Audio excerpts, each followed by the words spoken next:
Most people mistake inaction for safety. They believe that staying still protects them from failure. But the Stoics understood something your comfortable mind refuses to accept. Fear isn't the enemy. Comfort is. Marcus Aurelius sat on the throne of Rome and spent his mornings contemplating his own death. Not because he was morbid, but because he understood that a man who forgets his mortality becomes a slave to his distractions. Today, I'm going to show you how this ancient principle destroys procrastination. How the truly powerful don't wait for courage, they weaponize terror. While you're browsing, planning, researching, the disciplined few are building empires from the raw material of their fear. I learned this truth not from motivational speakers, but from watching intelligent people waste decades protecting an image of potential they're too afraid to test. The question isn't whether you're afraid. The question is, are you going to let that fear work for you or against you? Here's the reality you've been avoiding. Every hour you delay is a vote for the person you're becoming. Mediocre, comfortable, invisible. You think you're being strategic. You think you're gathering information. You think watching others succeed is somehow building your own foundation. It's not. It's the theater of productivity. You're the audience, not the actor. Let me tell you exactly what's happening beneath your rationalizations. You're not paralyzed by having too many options. You're paralyzed because choosing one path forces you to confront a truth you've been running from. You might not be as exceptional as your untested potential suggests. Your procrastination is the bodyguard of your delusion. You're not waiting to be ready. No one is ever ready. The successful didn't wait for readiness. They manufactured it through action. You want a crystal ball that shows guaranteed success. The universe doesn't offer warranties. So you remain frozen, a prisoner of your own caution. You're not stuck because the path is unclear. You're stuck because the path is terrifyingly clear. And you're afraid that walking it will reveal your ordinariness. That the gap between who you are and who you pretend you could be is wider than you want to admit. The Stoics had a practice called memento mori, remember you will die. Not to be depressing, but to create precision. Because here's what should shake you awake. The regrets that haunt dying men aren't failed attempts. They're the attempts never made. Your future self doesn't regret the business that collapsed. They regret the business they were too comfortable to start. They don't regret the criticism they received. They regret the work they never published because criticism was a possibility. Seneca wrote that we are not given a short life. We make it short through waste. And procrastination, that's the most elegant form of waste. It looks like prudence while functioning as cowardice. The Stoics didn't avoid fear. They studied it, dissected it, and turned it into fuel. That's the transformation you need to make. Marcus Aurelius commanded the most powerful empire on earth. Every morning, he began by imagining his own death, not from depression, from clarity. Seneca, advisor to emperors, kept a journal where he audited every wasted hour like a general counting casualties. He didn't call them mistakes. He called them theft, time stolen by distraction, by comfort, by the seductive lie that tomorrow will be different.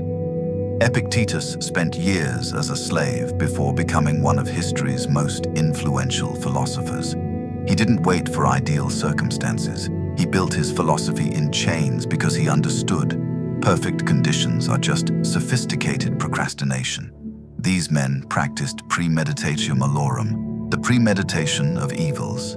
They deliberately visualized everything collapsing, their businesses failing, their reputations destroyed, their work ridiculed. Why? Not to catastrophize, but to inoculate themselves against the paralysis of anticipation. They discovered something your therapist won't tell you. The fear of pain is always worse than the pain itself, and the pain of inaction. That compounds like debt. So they asked themselves 3 questions every morning. What's the absolute worst outcome if I act? Can I survive it? What's the cost of remaining still? And what they found was this: most failure is survivable.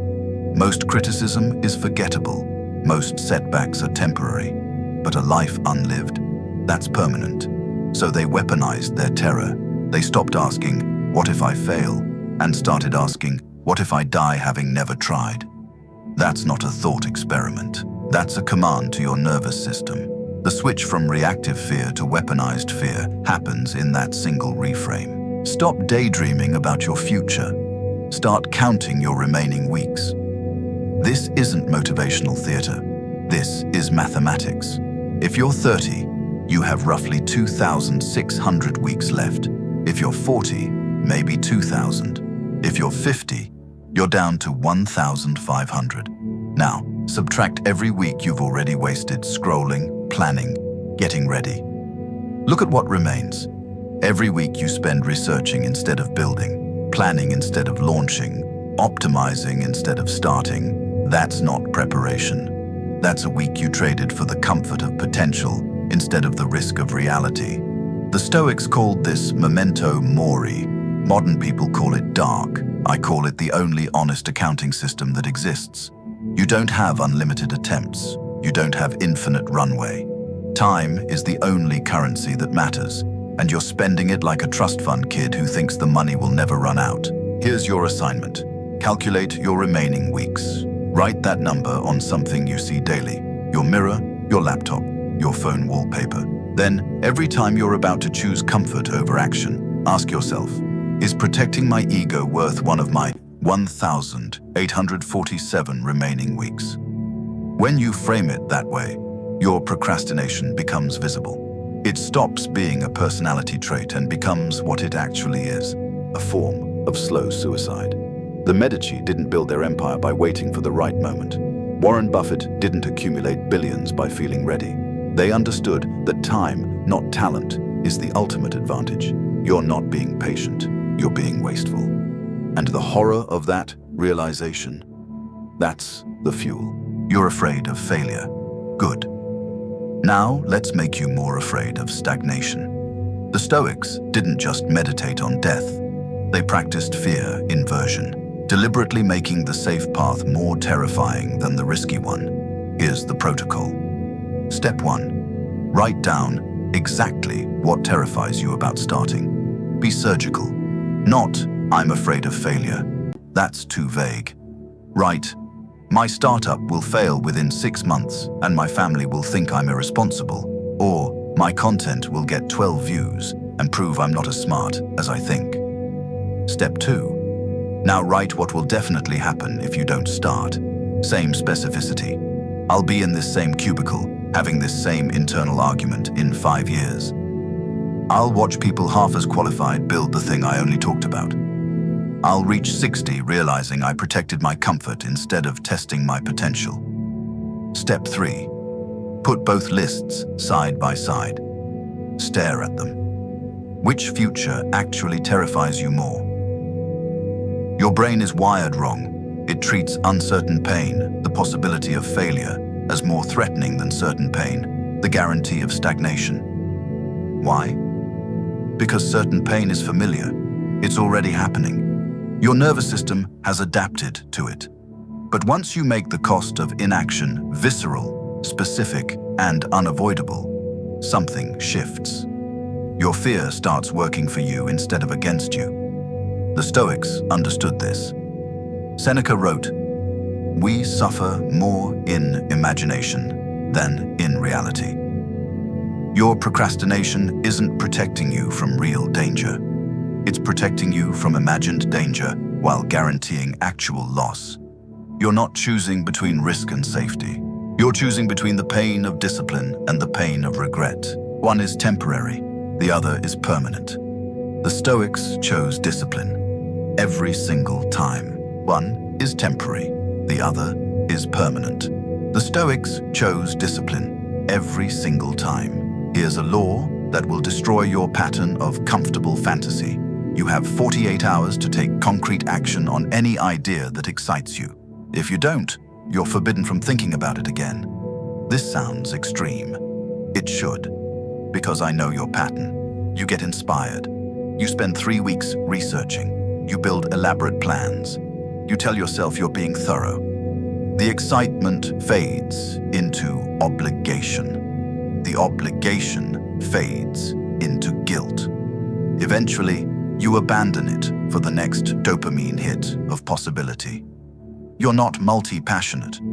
You're addicted to the fantasy of starting while allergic to the reality of building. The 48-hour rule eliminates the middle ground.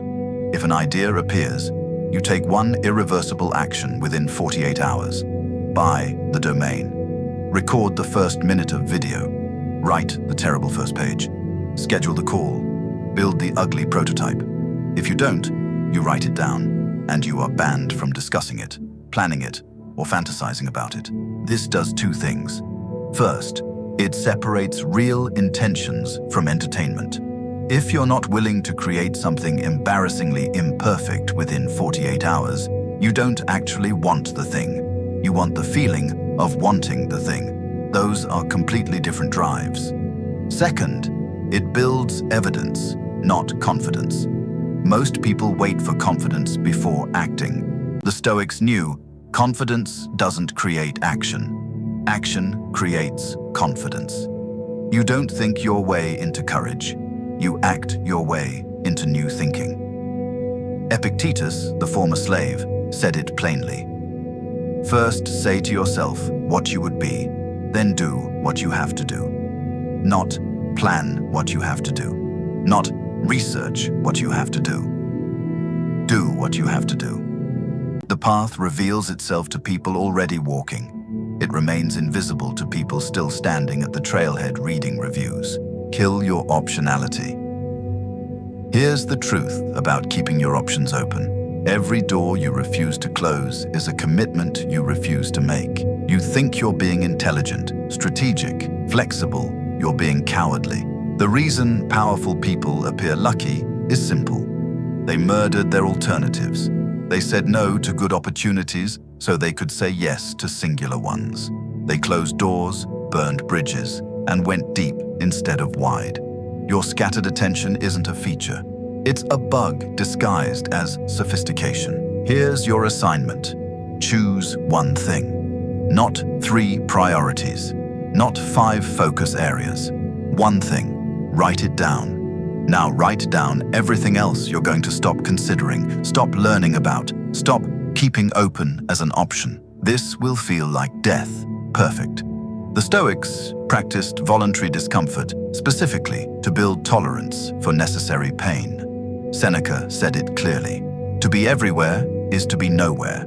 Your procrastination isn't a time management problem. It's an identity crisis. You're trying to preserve the delusion that you could become anyone, so you never commit to becoming someone. But here's what the truly successful understand. You cannot do everything, but you can do one thing completely.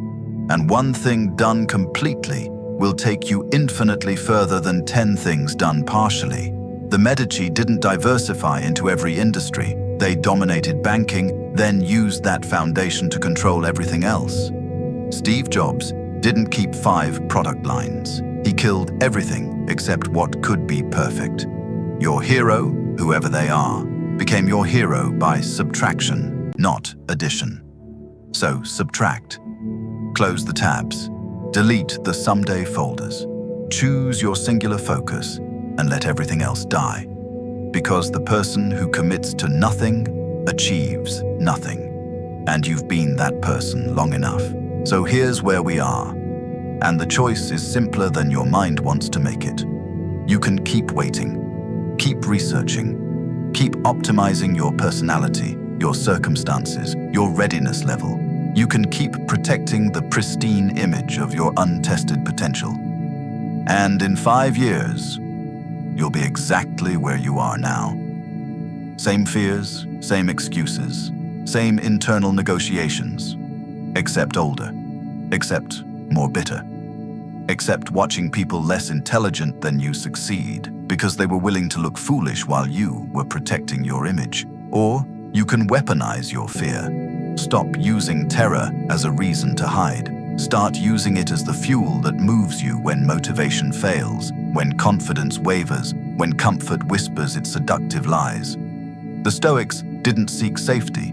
They sought sovereignty, control over themselves in a world designed to control them. Marcus Aurelius wrote, You have power over your mind, not outside events. Realize this, and you will find strength.